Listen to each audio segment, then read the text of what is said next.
La pornographie nous prend pour des branleurs. Regarder des gens faire l'amour n'enrichit pas notre vie sexuelle. Ça enrichit la leur et ça enrichit surtout celui qui les filme.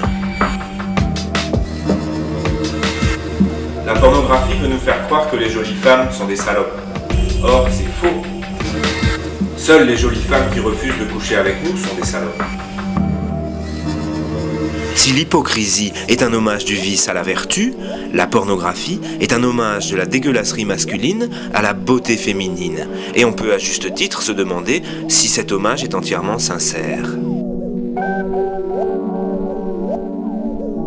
La pornographie est une insulte à l'intelligence. Non, c'est un grand coup de pied dans les couilles à l'intelligence. C'est pas pareil. Ok.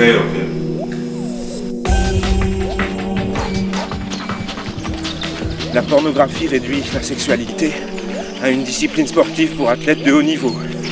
Les capacités requises sont, pour les hommes, zigounette télescopique à pile Duracell, incapacité totale à jouer les scènes de comédie. Pour les femmes, plastique irréprochable, aptitude à ne pas rigoler en simulant l'orgasme.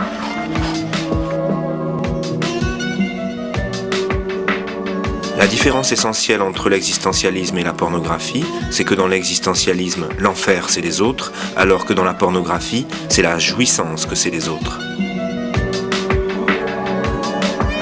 Quand la libido s'allume, la conscience s'éteint, c'est fromage ou dessert. Certains murmurent que c'est la faute à Dieu qui nous a donné un cerveau et une bite, mais pas assez de sang pour irriguer les deux en même temps. La pornographie est un marché porteur, sauf dans les pays musulmans, qui n'apprécient ni les cochonailles, ni les cochonneries, ni les cochoncetés. La pornographie ne donne pas envie de faire l'amour. Ça, j'avais remarqué que tu avais tendance à me délaisser. Elle donne plutôt envie de se branler dans quelqu'un. Bon, ben moi je vais aller plutôt finir mon bouquin ailleurs. Ouais, te barre pas, c'était pour déconner. La pornographie, ce sont des choses longues et dures qui rentrent dans des choses rondes et molles. C'est donc ni plus ni moins le grand retour du psychédélisme.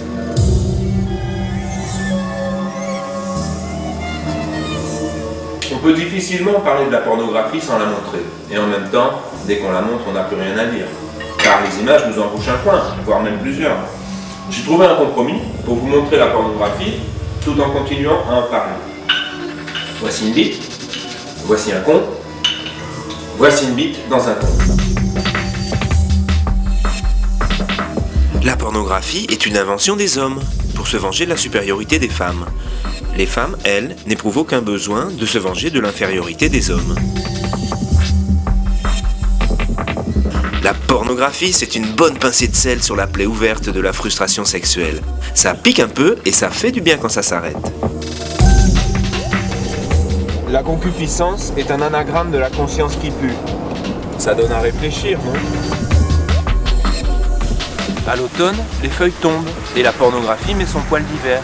Comme elle n'est pas en voie de disparition, on peut la tirer toute l'année. La chasse à la pornographie était jadis un sport réservé aux censeurs de droite, car elle mettait en danger l'ordre moral. Mais depuis qu'elle a débordé de sa niche écologique et envahi le domaine public, tous les coups sont permis pour dénoncer sa toxicité et limiter sa prolifération. Oh, pardon. En plus, la fourrure de foufoune d'actrices porno fait de fort jolis manteaux particulièrement appréciés des amateurs. La pornographie nous mène en bateau. C'est le dépliant touristique d'un pays merveilleux auquel on n'arrive jamais. Tais-toi et rame. Romain. Pour le pornographe sincère, la femme à poil est une preuve de l'existence de Dieu, et la contemplation de sa beauté est une promesse d'amour et de bonheur toujours renouvelée. Mais cette promesse n'est jamais tenue, car pour le pornographe, les seules promesses que la beauté puisse tenir s'appellent frustration et crampes au poignet. La pornographie satisfait amplement ceux qui confondent l'amour avec la plomberie.